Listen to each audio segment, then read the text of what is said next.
So I'm finally doing it. I'm making a Kershaw Blur video. Now I have it all.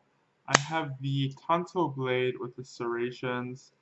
I have the blue anodized blade, the 14C28N version, the plain edge, which is probably my favorite knife to date right now. I won't say to date actually because I stopped carrying this thing, but I carry this every day. And then I also have the S30V version of this blade as well, just because I love this knife so much.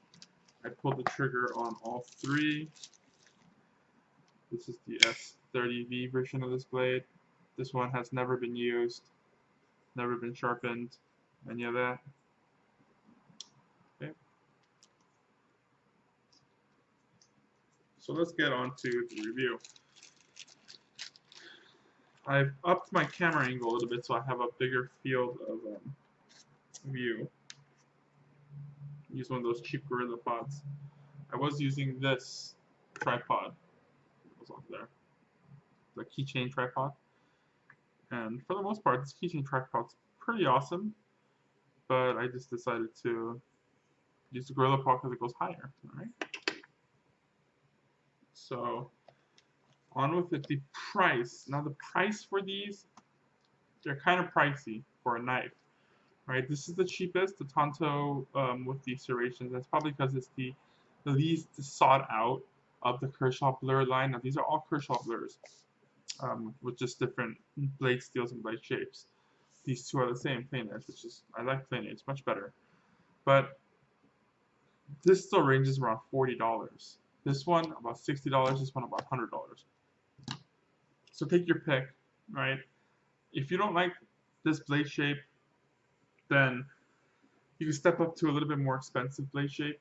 Really, the only difference between these two is blade shape.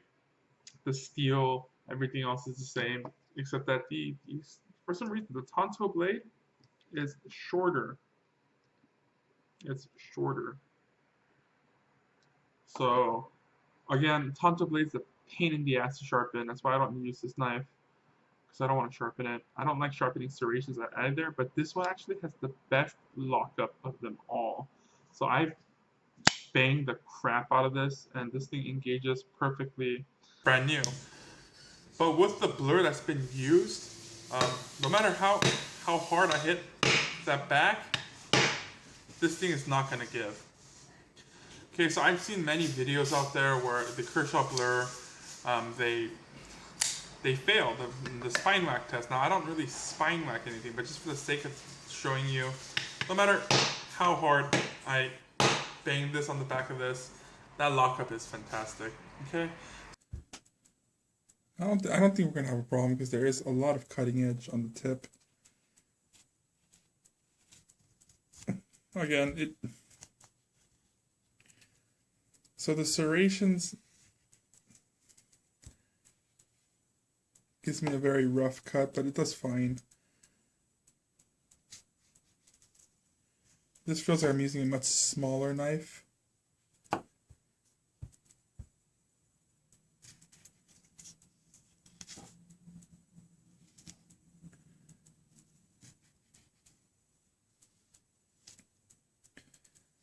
I'm very shocked at how well this is working.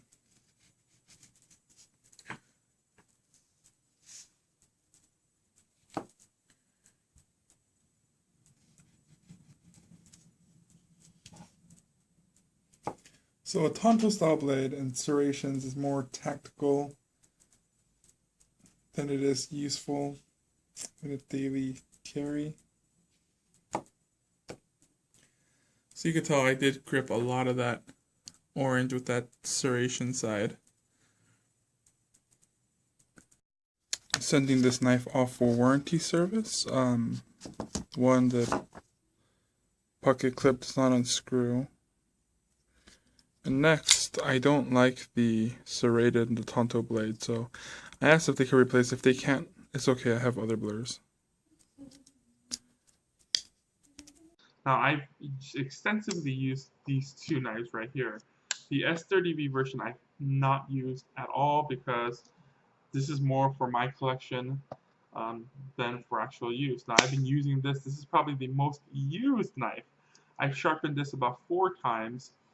Not sure if you can see that. Let me see if it, there we go.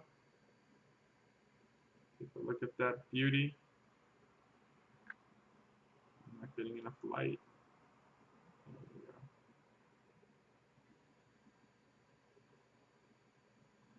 So this blade I have sharpened on a whetstone. It's dropped. So you can't really see the blade there. Let's turn it around. Try to get this sucker to focus.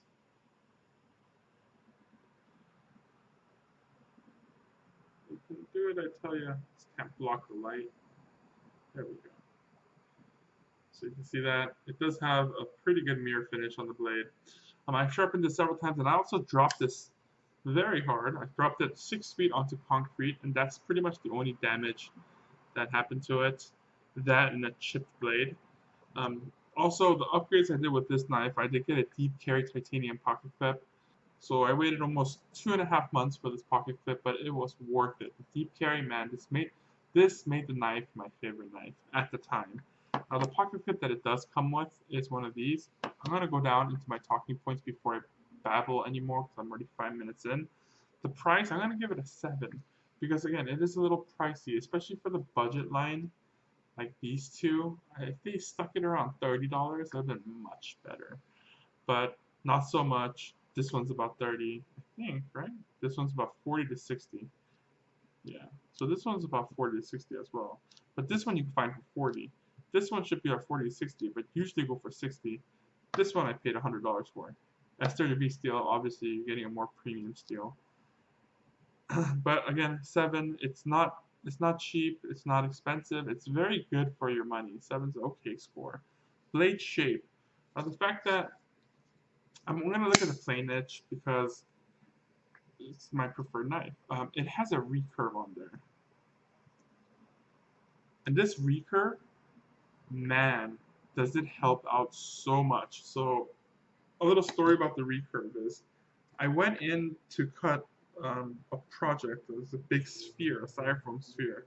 And I used my current daily carry, which is a Benchmade Purdue. I'm not even sure what the number is on this, but it didn't reach. And the thing is, the blade length is very similar. Very, very similar. But I couldn't get to the middle of the sphere to cut it out. Luckily, I had this in my backpack at the time, so I pulled it out, and this actually did the trick. This knife has saved me. The blade recurve is fantastic. It really mimics a much larger blade, much larger cutting surface, so it's fantastic. The sharpening could be a little bit of a pain in the ass. If you're using a whetstone, you gotta use the corner of that whetstone, and then the thing is, when you flatten that whetstone again, it's just gonna be a little bit off.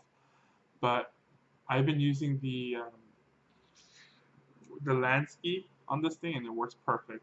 The fake ski, not the real Lansky, the fake ski. The Lansky is already cheap to buy anyways, but what can I say? I just got a cheaper one because I didn't think I would use it that much. It's true.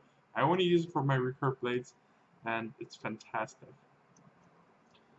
So steel, I give it a 10 out of 10, especially because you get to pick, right? I mean, you want the S30V premium steel? Go ahead, spend a little bit more money. The 14C28N is a fantastic steel, and especially if you don't mind the Tonto blade and the serrations, you know, this knife for $30 to $40 is a fantastic deal. So again, blade steel, it's good that you get options. It is a spring assist. There's a torsion bar right here that adds pressure to it. I'll go into that a little bit later. Blade shape. Oh, we're talking about blade shape. Blade shape is fantastic. I love it, especially the plain edge. I'm not a fan of Tonto at all. It's just I got this knife in a bulk buy, so I purchased a bunch of knives all at once, and this was in there. But I love this so much I bought this. And I love this so much I bought this. So that's kind of the progression of how I got these knives. Out of box sharpness, all 3 of these knives come very sharp out of the box. This one has never been touched at all, and I'm pretty sure it's gonna cut perfectly fine. It's clean. You know what? I'll demonstrate it. I've never used this knife before, but I'm so confident that this thing will cut flawlessly that I will take out a piece of paper. And again, yeah, see, the thing just slices like butter. Obviously, S30V is going to hold an edge fantastically well. It's incredibly sharp. This is out of the box sharpness. This one I did put my own edge on there, so it should be much, much sharper. But again, just what it is. This one I never touched up. This is still out of the box, but I used this quite a bit. So it's a little bit bitey. See that? It's not as sharp on this end. You could get it just right and get it to slice. The Tonto tip part, though, is still very sharp. I never used that tip part so much, so if I could get this to cut, it's still pretty sharp, especially with that corner. Straight out of the box sharpness, it's a 10 out of 10. It does very good. The 14C28N sharpens very easily, and it retains its edge okay. I handle material. So this is anodized aluminum. I love it. I love it. But the thing is, anodized aluminum is slippery. So what they did was they put in little track grip tape things, and this thing worked out fine. Never slipped out of my hands when I was using it. And it's just perfect. I love it. As our next talking point here, ergonomics. So the reason why this knife has been my #1 knife for so long was because of the ergonomics. When I have it in my hand, it feels freaking fantastic. It really fills the hand really well. There's a little slot, a finger groove, you could say, and it just closes in, and it's good. Now, with that said, this knife is the only knife that cut me very deep, not once, but twice. And this is my fault.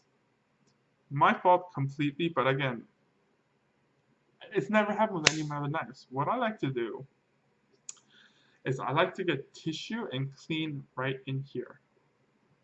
It gets black. When you use it up and down, you get grease on it or whatever, and it gets black. So I get a paper towel and I put it in here and I do one of these. This knife is the only one where it slipped and I cut my thumb once. It slipped and I cut my finger once. Very deep. Especially because I keep this knife incredibly sharp. Now again, that's my stupidity.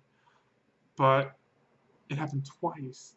Twice. So ergonomics kind of takes a hit as far as that goes, because now, because that happened, I know that if I did one of these into something, this thing's going to slip and it's going to really mess up my hands. It's a scary thought, but what I use my knives for, the extent of my knife use is food prep, especially cutting an apple, orange, or whatever, and box opening. So none of those require stabbing. Right? So thank God for that. But again, I know that this thing's going to slip up, and I know it's going to jack up my hand, and especially with that recurve. If it slips enough and I take it all the way up here, man, that thing's going to really mess it up. So it takes a hit, 6, right? 6, just because it cut me twice, and I know for a fact that there's not enough jimping in this liner lock for me to carry my finger. It's already slippery. So 6 out of 10. Locks and liners. Now here's the thing. For me, right, I break all my knives into the point where that lock engages well. Now I'm gonna cut into a video of me banging the back of this knife to prove that it locks up well. Guys, I just got this knife, I say a couple days ago, and I'm still breaking it in, but I think it broke in enough where I could do that spine whack test to prove that once you wear in a knife enough where the liner goes, this Kershaw Blur, that is freaking hard. Okay. Okay, so you guys saw the video. The lock for me, it's 100%.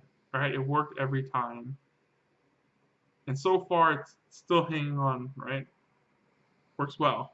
But there's a whole bunch of videos of people smacking this in the back of a block and the lock disengaging. Now that is freaking dangerous for so many reasons. Um, one is if you're holding the knife like this and you stab down on something, right? Say you're trying to get into a coconut. Let's just say you're getting into a coconut.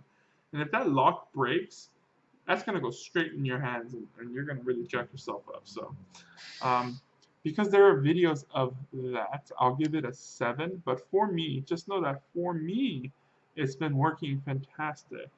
All right. Pocket clips is the only thing that I freaking hate about this knife. It rides so high in your pocket. It's just a pain in the butt. Now, let's see if I have a white piece of paper. Okay. It's not a good example. Anything? Post it again. Alright, let's shove this thing up. That is how it's gonna ride in your pocket. This sticking out that much. And the thing is, it's worse when you actually use it. It sticks up a little bit more. Say about that much. Right? That's a lot of knife sticking out. It's perfect when you go and try to grab it and pull it out. But for the most part, I did not enjoy how this rides so high in the pocket. Kershaw, if you had deep carry pocket clips for this, it would have been so much better. Or at least give us the option to buy one for a reasonable price, because this clip is freaking insanely expensive for a freaking clip. I'm not sure how much I paid for it, but I think it's like in the $20 or $30 mark. I really had to think hard to buy this, and this is probably the only knife where I'll pay that much for a clip. Let me see if I still have the price I paid for this thing. Here it is. Okay, I paid $22 plus $2.45, and I'm pretty sure I paid tax on that crap. So we're looking at like $27. That is freaking expensive, and I bought it from Blade for sale. So again, $27 for this clip. It rivals the price of this knife. I do not think I should have paid so much for this clip. I understand that I'm paying for his labor, and then the price of this titanium piece is not going to be anywhere near $30.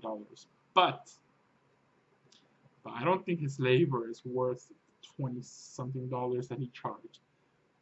Really? Come on. I mean, and it's the kind of reason why I love Benchmade so much, is because they send you these deep carry pocket clips if you buy the knife, right?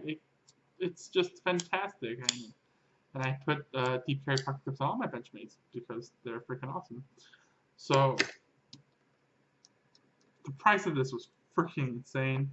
The clip sucks as it is. So again, it works. It's a 6, right? It's not good. It doesn't work well. It's not deep carry. If it worked well and it wasn't deep carry, then it would probably get a 7 or an 8. If it's deep carry and it worked well, it gets 10, obviously, in my opinion. And again, not so much, because if this thing actually worked well, like this lip is it's so freaking close to this knife right here that it's really hard to get it engaged into the pocket. With the aftermarket one, again, you can see this lip is ramped up quite a bit more. It's much easier to get in and out of the pocket. So, a really shitty clip, 6. I'm surprised I even gave this such a lower score. The fit and finish is a 10. It's good. There's nothing wrong with the knife at all. Really tight lockup, no blade play. Everything is perfect, and I love the fact that they have these they didn't need to do it, but they have liners in the aluminum freaking handles. Just fantastic. I love that. Love that. I love how there's liners in here. I'm not sure if you can see that. Maybe you can. Let me angle this just right and let it focus. might just manual focus this sucker. There we go. You see that? There's liners on both sides. And I guess they did have to do that because you have to put the torsion bar in here. But I love how they put liners in there. It's just, it increases the rigidity of the freaking blade. Alright, let me just adjust the camera here. So that's fantastic. I love the fit and finish of this knife. My opinions, and will I recommend? Hell yes. One of my favorite knives. I will recommend this to anyone that wants it, that's not using it for self-defense. If you're the type of knife user that you're just using it for around the house, in the office, your everyday carry, this is freaking fantastic. It is a little heavy. Let me see if I can actually check the weight on camera for you guys. That's right, I have a weight thing from stamps.com. Only problem is this USB might not plug in just right. And I'll connect it to a 2 ampere. Yeah.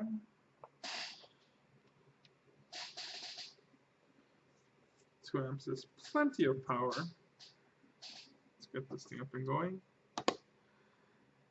3.8 ounces, which is not that heavy. By far, not that heavy at all. Let's check the one. This is 3.9 now. 3.9 ounces, whatever. Let's check the one with the standard pocket clip. 3.8 ounces. So it's 3.8 ounces, really. Not heavy to the point where it's going to bother you, definitely, but heavy enough.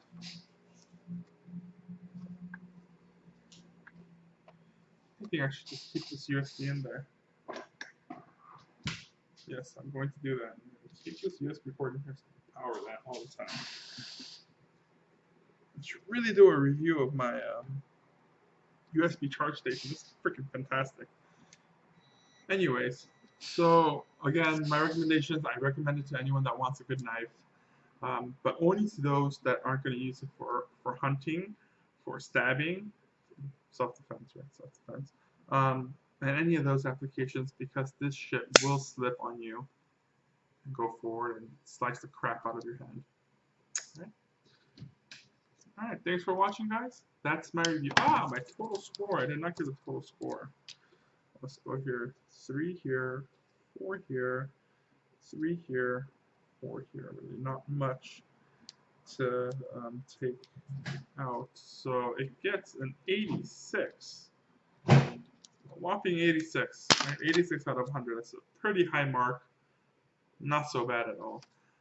Currently, I don't use these anymore because I have to put other knives in the mix. But again, this is probably one of my favorite knives. And this knife is one that I don't put in my knife cabinet.